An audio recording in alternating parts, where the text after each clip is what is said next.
बिस्मिल्लाहिर्रहमानिर्रहीम। अस्सलाम वालेकुम स्टूडेंट्स। उम्मीद है तमाम स्टूडेंट्स ठीक होंगे।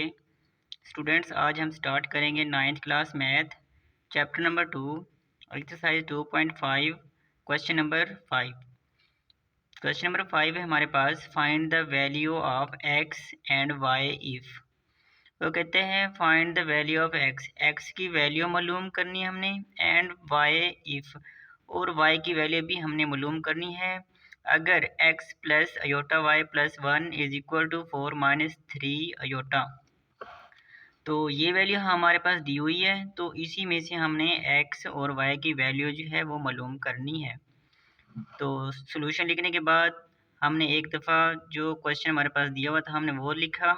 उसके लिखने के बाद फिर हमने क्या किया, x plus iota Y is equal to 4। अब देखें प्लस का 1 था तो बराबर की साइड पर इसको हम लेकर आए, तो ये माइनस का 1 हो गया, माइनस 3 अयोटा, बिल्कुल वैसे लिखा हुआ है। उसके बाद है हमारे पास x प्लस अयोटा वाई, वैसे लिख लिया हमने। 4 में से 1 को माइनस किया तो हमारे पास 3 आ गया, माइनस 3 अयोटा आ गया। उसके बाद हमारे पास यह अपने स्टेटमेंट लिख लेनी है, two complex numbers are equal, दो कम्प्लेक्स नंबर जो हैं वो इक्वल होते हैं। If the real and imaginary parts are equal, अगर रियल और इमेजिनरी पार्ट जो हैं वो इक्वल हों, सो बस x इज इक्वल टू 3। तो देखें वो कहते हैं कि अगर दो कम्प्लेक्स नंबर्स इक्वल होते हैं तो रियल और इमेजिनरी पार्ट जो हैं वो भी इक्वल हों, x इज इक्वल टू 3। तो देखें स्टूडेंट्स, रियल को हमने रियल के इक्वल रखना है और इमेजिनरी पार्ट्स को हमने इमेजिनरी पार्ट्स की इक्वल रखना है। तो ये हमारे पास एक रियल नंबर है और ये भी रियल नंबर है x, इनको दोनों को इक्वल रख लेना है हमने, x is equal to 3, x is equal to 3। उसके बाद हमने इमेजिनरी पार्ट्स को हमने इक्वल रखना है। तो इमेजिनरी पार्ट्स कौन से हमारे पास, iota Y is equal to minus 3 iota.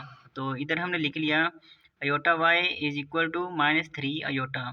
तो y इधर रह गया is equal to minus 3 iota, iota इधर है तो इसको इधर आएगा तो डिवाइड हो जाएगा, या अयोटा अयोटा से कैंसिल, तो y is equal to minus का 3।